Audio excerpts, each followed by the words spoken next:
And we've seen so many times people trying to avoid mistakes instead of actually learning what to do right. They see a couple laugh, so they think, oh, that's the key. Like, let me just laugh a lot with my partner and I do that. Or they see people be super affectionate and like, well, let me just be super affectionate with my partner and let me do that.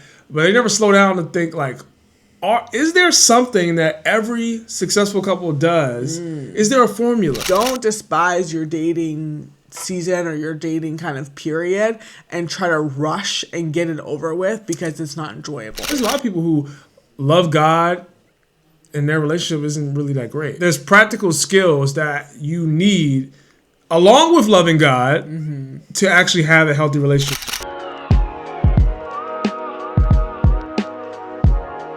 What's up, fam? Welcome back to our channel. My name is Tim. This is my beautiful wife, Pauline, and you're tuning into another episode of the W Podcast where you get wisdom in the word with the Wheeler. Hey, so have you ever seen a couple and you're like, I wonder how they got there?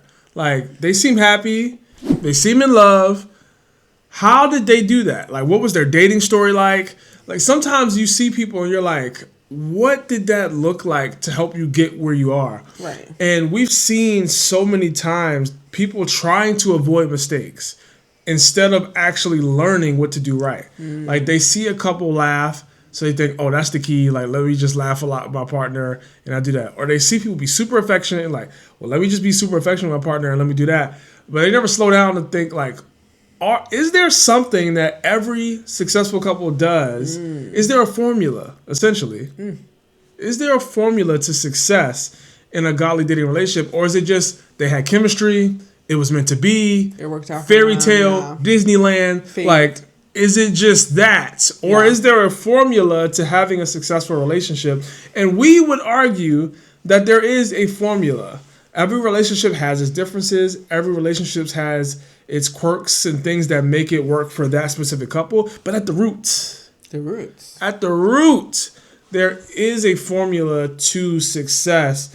And the interesting thing, babe, is that last week we talked about rules we broke in our dating relationship personally. Yes. And hopefully that was helpful. If you didn't check it out now after this episode. But this week we want to focus on 7 things that all godly couples do. Because there are some nuances, some quirks, like I mentioned, that fit us. That maybe it won't fit you. But there are 7 foundations, 7 fundamental things, 7 keys, whatever you want to say. All those things. That all couples who are successful implement in some way. And I think it's going to be really valuable to you today. Yeah. Because honestly, what's the difference between godly dating and like worldly dating or cultural dating right now is it's not about being perfect because there's no such thing as a perfect relationship. Godly couples make mistakes.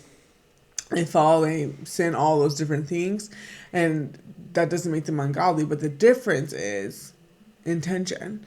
It's like, we're not just here, lolly, oh, well, I guess I'll just get married now. But it's, hey, we're here to do something. We're living on mission. We made a mistake, but we're going to get back up again. We're going to do better. We're going to make better choices. We're going to do things differently than we did before.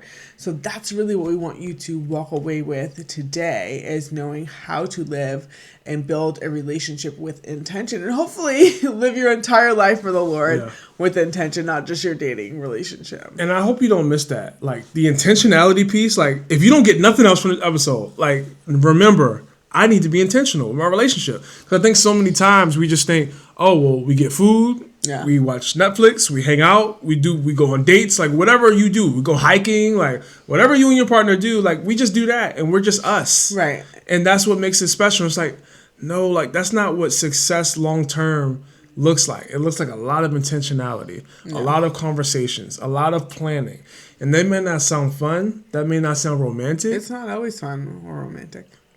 But guess what? You'd rather have a little less romance and a longer marriage than so much romance and you're divorced 3 years later. Yeah, because, I mean, honestly, hopefully that's something for those of you who are even still like completely single, you're not in a dating relationship right now, that like, you can take that too. Like, God always has purpose. Like, everything that God does is extremely intentional. He's extremely detailed. He thinks about every single thing that he does. and everything he does is on purpose. So how much more our relationships, like why we need to live with, and kind of our goal should be to live with as much intention as he does, and how when he creates with us, because we're made in his likeness. And that wouldn't the enemy love for us just to live distracted and live without intention and live without purpose? Oh, well, I'm going to do what I feel like doing today. And then when you make decisions like that, you look up and you're like, man, how did my life get like this? Like, you don't lose 300 pounds or 100 pounds just by doing whatever you want to do and eating whatever you want to eat. No, people who lose that amount of weight, they are extremely intentional every single day in and day out, what they're eating, how they're moving, how they're spending their time, all those different things. And the cool thing about us doing this podcast right now is before we dated, we both dated and had relationships with no intention. Like, there was just no direction. It was just vibes. It was just, I think you're cute. It was just, I want to have sex. Like, let's just keep it honest. Like, there was a lot of lack of intention. Yes. But then once we got together, we weren't perfect. You have heard our story. If you haven't, you can check it out on our page. But we decided at a certain point in our relationship that we are going to be intentional to have a relationship that not only honors God, but that sets us up to have a healthy marriage. Because there's a lot of people who love God and their relationship isn't really that great because there's practical skills. I'm intentional about that area of their life. Yeah. There's practical skills that you need along with loving God to actually have a healthy relationship. So let's get into it. We've been talking long enough. The first thing that you need, that all couples need in order to have a successful relationship, is praying about the relationship. What does that mean? Because they're probably like, okay, that's where we're starting. Prayer. Yeah, great. Like, that's not really helpful. I think what's so important about prayer, and like when we're saying, because chances are if you watch this video, you have prayed about your relationship, prayed about your love life. You've asked God, show me what to do, give me guidance. And like, that's obviously a beautiful thing and a good place to start. But I think what's really important about this point is like, not only are you talking to God, but you're also listening. You're giving him space to respond. You're not just throwing up a prayer. And well, that's the thing. A lot of people, that's a great point. I want you to, like, let's just let people simmer with that. Because I think a lot of times when we think about praying, it is just us talking. And Yeah. It's like, I prayed about it and I didn't see what I wanted to see in the timeline that I wanted to see it, or in the way I wanted to see it. And honestly, in this specific scenario, I want you all to think about not just praying and talking to the Lord about it, and yes, hearing from him, of course, if you can, through his word. God speaks through people, God speaks through situations, through peace. But really, this is an act of surrender, of like, Lord, I'm not in control here, you are. And even if I am in control, I don't want to be. I want to be in a relationship, and I want my love life and my entire life to reflect your heart and your will. Prayer really helped you with us, right? Yeah, absolutely. And like, it was a big part of us being together, because I did not want to date. when Tim and I first started dating, I did not want to date. I did not think that I was in a place to date. My life was in shambles. My life was under construction. I mean, it's always under construction, but I was not in a place to date. I didn't have a place to live. I didn't have a car. I didn't have a job. I probably saying, you sound like a mess, girl. What were you doing? Homeless? Well, I was in transition, and then, I started living, got an apartment kind of like a couple weeks before, but I felt very much like I was right out of college. And I was like, this is the last thing on my mind is to be with somebody. I need to get my life together. But then I had somebody who I really trusted at that time tell me like, hey, Tim is a great guy and you should really look into him. Like, that's the type of guy that you want to marry. Like, his character, the way he treats people, the way he acts, he's showing up early, staying late, he never complains, he's always smiling, he's tall, all those things. And I was like, like, sounds nice. Yeah, like, that's really not what I'm concerned about right now. But she encouraged me, like, hey, like, just pray about it. And I was like, okay, and then what? Like, kind of like what you all are probably thinking about when I'm saying, just pray, like, pray. When we're saying pray to the Lord about it, it's like, okay, I prayed, now what? Like, God, do you want me to be in this? Okay, I prayed, now what? Is fire supposed to fall from heaven? Like, how do I know? Do I wake up and there's supposed to be Tim's name writing on the wall? Like, no. Wouldn't that be nice, though? if the Lord did that. But I'm sure it has happened. It's never happened to me. If it's happened to you before, let us know in the comments. But yeah, I mean, what she told me was like, pray about it and see what happens. See what happens. See how the Lord responds. And I remember praying about it and just like, all right, God, like, I'm giving this to you. It's kind of like when you call somebody on the phone and they don't pick up, and then you're like, all right, well, I tried to call you and you didn't pick up. Now the ball's in your court. Like, are you going to call me back? Are you not? And you all know and have probably been on the receiving end of like somebody like bombarding your phone like 15, 20, hopefully no one's doing that to you because that's a little bit obsessive. But you can imagine that when you have like all these missed calls and it's like, sheesh, like I was going to get back to you. I was just in the shower. Like, give me a second. And not that God's ever in the shower, of course, or like he's too busy to answer your phone call. But it's like he's going to get back to you. Like it's not going to be in the timing that you want a lot of the time. Like, you may pray and then as soon as you say amen, you want someone to call you and say, hey, yeah, that guy, that girl you've been looking at, they're a really good option for you. Or, hey, I just found out that they're not a good option for you. Move on. And it usually doesn't happen like that. Sometimes it's going to take a couple of days, a couple of weeks, sometimes to see kind of like an answer in the way that you want it to. But I know for me, I went to God's word and he led me to a verse that was speaking to the fear that I had. And I just shared with you guys kind of where I was in life at that time. And I didn't feel like I was mature enough or like old enough or my life was together enough to be in a serious relationship. And I didn't want to date just to date. I wanted to date when I had a job, when I had a place to live, when I had like some type of direction and like kind of security or stability in my life. And I felt like my life was completely unstable at that time. And the Lord led me to that verse in First Timothy? That talks about like not being discouraged because of your youth. Like, don't make decisions out of fear because of your age. And of course, it's in a book that, just happens to be, your name. Right. And that, I'm not going to sit here and tell you like, oh, that verse I knew right then. Yes, like this is the guy I should marry, who I should be with. And that wasn't my heart. I wasn't praying, Lord, show me this is my husband. You just wanted the next step. Exactly. The Bible says the Lord orders our steps. So you just took a step. Right. All right. You're more open. And that's what I was encouraged to do by the person I trusted was like, you're just asking for a direction. Like, this is not, and sometimes we stress ourselves out like, God, I've made so many mistakes in the past. I don't want to waste my time. I don't want to be with anybody who you don't want me to be with, which of course is a great heart to have. But then also at the same time, if the Lord told you that that was your spouse before you guys even had a conversation or before you went on a date, would you need faith to walk out the process of the dating relationship? Like, if you're just going to go into an autopilot mode, I already know that you're my husband, so I'm not going to try to work out conflict with you. I'm not going to try to learn your favorite color. I'm not going to go on the journey and the process of dating. Like, you'd miss out on so much. So a lot of times, and that happens not just in a dating relationship. Think about how that happens, with school or your job or the conflict with friends or whatever the case is. Like, the Lord doesn't always tell you, hey, this is how it's going to end. So yeah, I share all that to say, when you're praying about the relationship, you're not just talking, but you're leaving space for God to respond and let him call you back. So number 2, they set boundaries. Again, this is what all successful couples do. 7 things all successful couples implement. They set boundaries. And please, when you hear boundaries, it's not a curse word. Mm-hmm. Like, it's not about restriction. Boundaries help you with direction, because they keep things in that you want to keep in, and they let things get out that you want out. And you can't build trust in a relationship that doesn't have structure with boundaries.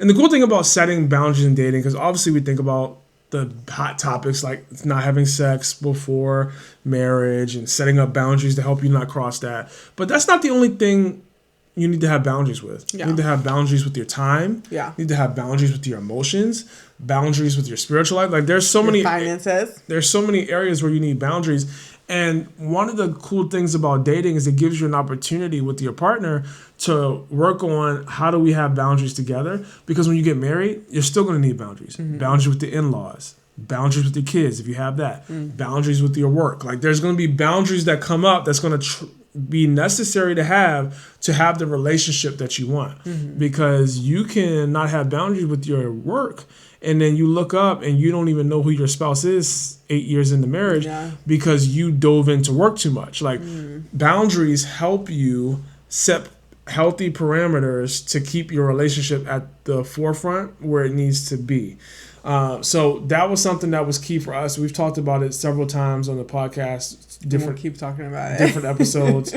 Like we had boundaries to make sure that we stayed holy, stayed pure sexually. We have boundaries, and again, boundaries doesn't have to always be bad. Like we had a boundary every week. We're gonna have a date night. Yeah. Because we wanted to emulate what we wanted to do when we got married. Yeah. All we heard from successful, healthy married people was that once a week you need to have a date night. Why? Because you need to have a set time when life is busy, everything's coming at you. You know that no matter what, there's a space and a time each week where we're going to intentionally, getting back to that word, intentionally connect. How are you? What are you thinking about this week?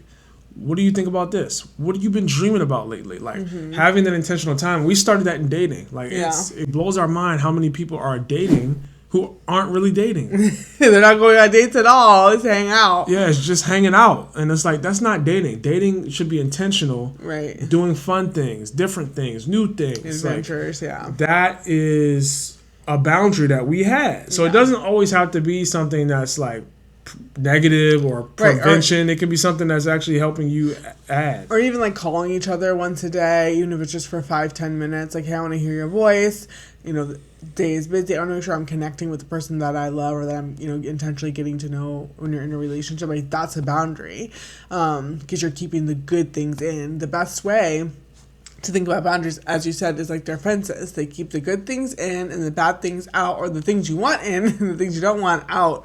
And also draws a line between what's mine and what's yours to protect your soul, all of those things. Yeah. Number 3, all couples that are successful in relationships involve community. Yes. So godly dating will never happen in isolation. If you're isolating, it's not godly dating because you need community.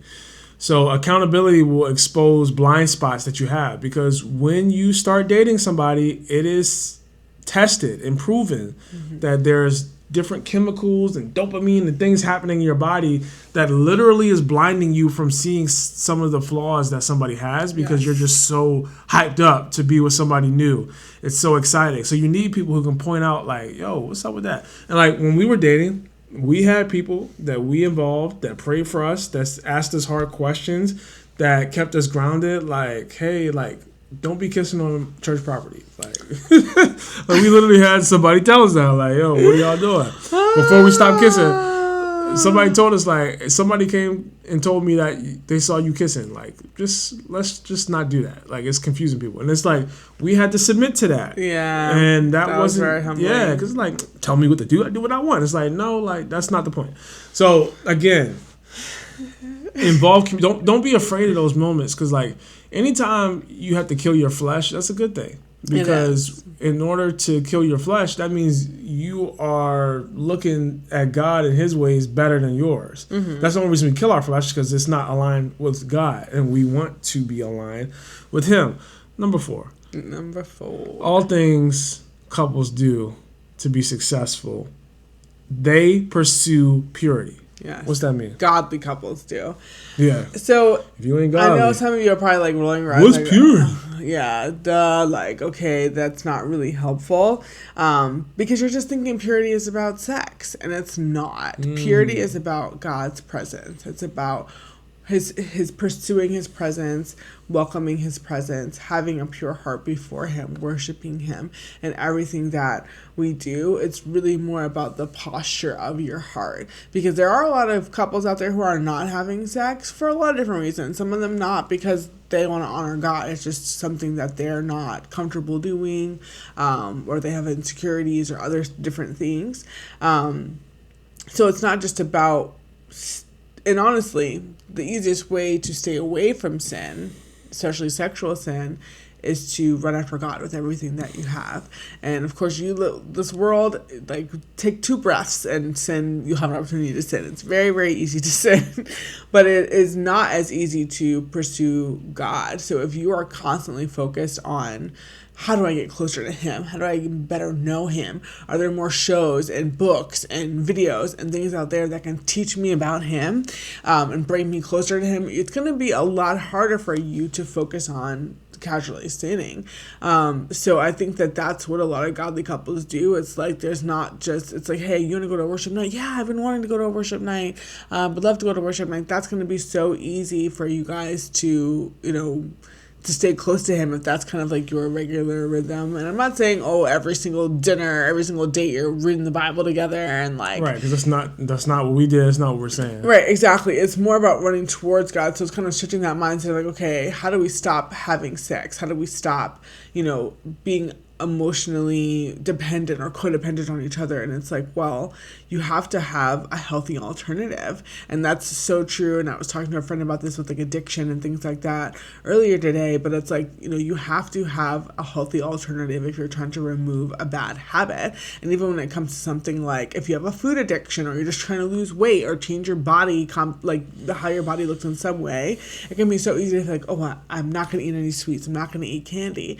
But what actually works better for you is to focus on all the things that you can eat. And then if you're filled up on vegetables and fruits and healthy lean meats and you fill up on that, you won't even have enough room in your belly for all of the junk. And I do think that it applies for spiritual kind of composure as well, and even more so, bless you, in your relationship. So instead of saying like, man, you guys are telling us we can't Netflix and chill, man, you're telling us that we can't be alone in the house, and it's like, don't focus on what you can't do. Focus on what you can do. Sure, maybe we're telling you guys those things aren't the best for you, but what you can do is you guys can go to game nights together. You guys can go out with friends. You can do a bunch of fun things, just the two of you. Go play mini golf. Go to, those jumper zone places, go on a hike. Like, there's so many fun things that you guys can do together, and like focus on those. Pursue purity, pursue God's presence. Number 5, all successful godly couples communicate clearly. And if you would like us to do a whole episode, because this honestly could be a whole episode, it could be a whole series on like how to communicate clearly in a relationship, put it in the comments, let us know, and we can do that, because it's definitely a skill. It's definitely something that you want to make sure you have, because godly people don't ghost, they don't gaslight, they don't give mixed signals, they strive to be clear, because clarity is kindness in a relationship. Because confusion can often be a form of manipulation. And honestly, confusion is from the devil. Like, he's the author of confusion. Yeah. So you don't want to be doing that in a relationship. And this is something that can take time, because it can take time to know how to communicate, because everybody does it differently. Everybody needs different things. Like, Pauline has a specific way that she likes to be communicated to, whereas my brothers may need something different from me in communication. So like, you have to figure that out. And if someone's not perfect at it, but they're willing to work and grow, then give them that chance. Because I wasn't that great at communicating, especially when it comes to like conflict. Because there was actually a situation that I chose not to communicate. I chose to try to hide something or not tell Pauline about something in our dating relationship. And it wasn't anything simple that I had did. It was about an external situation, but like, I didn't want to tell her because I didn't know how she was going to react. Communication. Like, I didn't know how to communicate something to her. And that caused a big issue in our relationship. And we had to work that out through communication. Like, it took communication to get us out of that situation, but that ultimately helped us. We learned how to talk to each other. We learned what each other liked and didn't like when it comes to communicating or not communicating. So you need to be able to communicate clearly with your partner, telling them, because here's something else. If you don't communicate how you like to be loved to your partner, they'll never love you well. Everything we know about God, he told us through his word. He communicated, this is how you love me. So you have to do the same thing with your partner. How do they love you? You have to tell them so that they can do it well. So remember, communicate clearly. And a lot of times, especially if you're trying to communicate something that could be hard to hear or is not great news. Like, remember, the Bible tells us to speak the truth in love. Mm-hmm. So it's really important. Here, this goes about tone. Tone matters. That's a part of communicating. Again, if you want an episode on how to communicate well, like, let us know, because there's so many different nuances that go into communicating clearly. Mm-hmm. So, number 6, they honor each other. Mm-hmm. That's so broad. What does that mean? Honor is such an important thing. And the Bible talks about it so much, from honoring your parents, honoring authority, honoring God. But really, honor is ascribing value to somebody or something. Obviously, you can honor people. Some people honor their car and their house and their clothes. Wash that joint every week. Yeah, more than they do people. But that's really what honor means. It's like ascribing value to someone, saying, well, this is really, really important. Like, and maybe, that's how you, I don't treat my children that way. I honor them. Like, those are my kids. I wouldn't do that to my kids or to my parents or to your car or to, whatever is important to you. But that's really how we're ascribing value to people. Like, I'm not going to talk down to somebody or cuss them out or spit in someone's face. Like, that's totally dishonoring. And obviously, different people deserve different honor. There's obviously things you would say about your parents that you wouldn't say about, your coworkers and things. And that's how it should be, because your parents have, they have a whole different place in your life and in your heart. But in a dating relationship, specifically, it's really about honoring that person as first God's child, either as his son or as his daughter, and making sure, you realize that they're not yours. Like, this is God's son or God's daughter. I'm not going to mistreat them or abuse them or take them for granted or treat them like they're my possession. You're my boyfriend, so you better come do this. You're my girlfriend, so of course you're going to cook and clean for me. And it's like, first of all, no.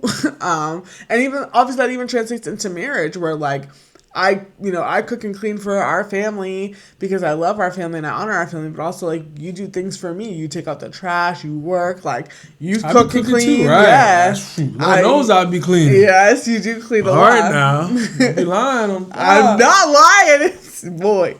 But yeah. Communicate clearly. And how you know if you're honoring the person you're dating is, like, thinking about, okay, if this doesn't work out and we end up breaking up, like, can I be proud of the way that I treated this person throughout our time together? Did I steward their heart well? Did I steward their body well?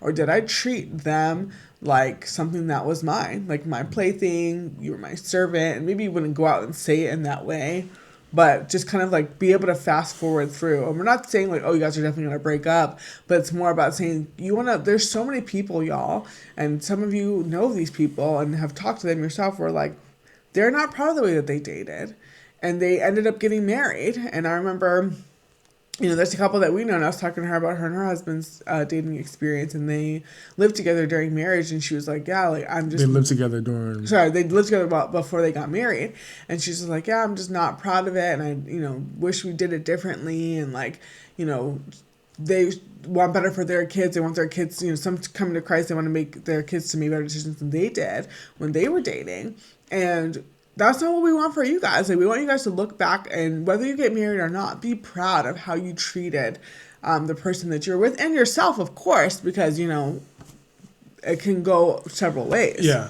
So, speaking of marriage, that leads us perfectly into the 7th thing that all godly couples do. And they date with marriage in mind. Now, hear us. Intentional and dating with marriage in mind doesn't mean rushed. It means purposeful. Good. So good. Also, you can enjoy dating while keeping eternity in view. So you can enjoy dating and still have an eternal mindset of, like, this person is not mine. This life is not the only one I'm living for. Therefore, I'm going to make decisions that are different from people who are dating, not living for eternity. So you can still have fun. You can still laugh. Yeah. You can still enjoy each other's presence. That's one thing that I don't think we realize, is that God wants us to have enjoyment. Yeah. Like, he wants that for us as well, but it has to be within his boundaries, right, within his parameters. Right. And you can still have a lot of fun in a godly relationship, right, and not be having sex and getting drunk and doing all the things that worldly people want to do. Right, and it makes me think about the analogy of like, a long car ride. We took a road trip, our first road trip in marriage, right? Road trip, Yeah, sure. Because, well, I guess it depends on definition of road trip, because we did a day trip to Philly in dating. Okay, I said in marriage. Our first road trip in marriage. But yeah, our first road trip in marriage last month, and, if you've ever been on a road trip before, you know that it can be a long journey. Some people hate road trips. They don't like being in the car for a long period of time. But really what helps enjoy road trips is you understanding like, all right, this is what we're up against. We're looking at 7 hours, 8 hours, 12 hours, whatever it is you're looking at. Like, how can I make the most of this? Like, I cannot quicken the time, right? Like, maybe every so often you can cut 30 minutes off or whatever the case is, but like the trip is the trip. Like, we cannot blink our eye, wrinkle in time, and get there. We're not taking an airplane, we're driving, it's already decided. Well, let's bring our favorite snacks. Let's bring, games to play. Let's bring books to read. Let's bring stories to tell. Like, how can we make the most of this time together? And sometimes, that's what dating is like as well, where it's like, hey, this is a process. Like, no, we cannot snap our fingers and get married. Like, this is a process we're going to go through. And instead of complaining the whole ride there and saying, are we there yet? Are we there yet? Are we there yet? Or this is my time where I'm going to lean in and have an argument with you, or whatever the case is, and have a bad attitude, or all the things that can go wrong when you're on a road trip with somebody. But you're like, hey, I'm going to be creative and have as much fun with you as I possibly can on this trip. And that's a lot of times the difference between like dating couples that are happy and are enjoying their process versus other ones who just want to hurry up and get over with. Can we just hurry up and get to the good part and hurry up and get to marriage?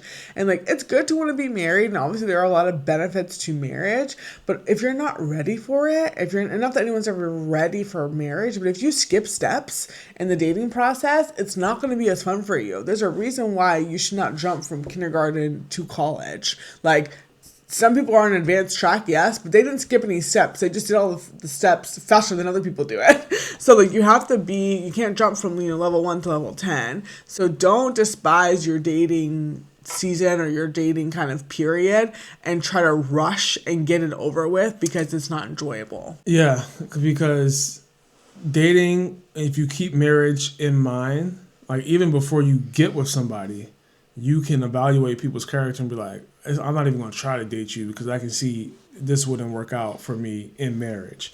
So remember that, like, speaking of road trips, if we're trying to go to Chicago, but I started driving to Florida, the moment we realized we were going the wrong way, right, we would turn around. We would do something different because the end goal was to get to Chicago, not to Florida. So the moment you realize you're dating and it's not going the direction you want, which is closer to God, closer to marriage, turn around, break up, do what you got to do, because the end goal is not to have somebody to go to the movies with.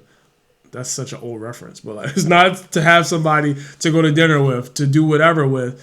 It's to have somebody, hopefully, that you can live 30, 40, 50, 60 years with. And if the person you're dating is not someone that can do that, end it sooner than later. So let's review, what are the markers of godly dating? We talked about prayer. We talked about boundaries, community, purity, clarity in your communication, honor, and purpose. Those are what you want to see in your relationship. And you don't have to have it all figured out. Like, right, you may be listening or watching this and like, I don't really have all of these. That's okay. Yeah. Like, these are things you want to work towards. These are things that you should want to see in your partner and that they should want to work towards. Mm-hmm. Because if your partner is not interested in these things and they're not trying to strive for these things, that's another sign. Right. Maybe this person isn't for me. When you trust God at every stage of your relationship, He'll not only direct your steps, but He'll also be able to help you protect your heart. And the Bible says, guard your heart above all things. So hopefully this episode was helpful for you. And we want you to make sure you tune in next week, because we're going to be unpacking step by step what you should do if you didn't do everything right. Yeah. And specifically, what you should do if you had sex with your partner and you still want to try to make it work. How do you do it? Is it even possible? We're going to walk you through that. So come back, check that out next week, and we'll see you on W Podcast. Bye. Thanks for watching this video. To get more Christian relationship advice, subscribe to our channel. And make sure you check out our other videos as well.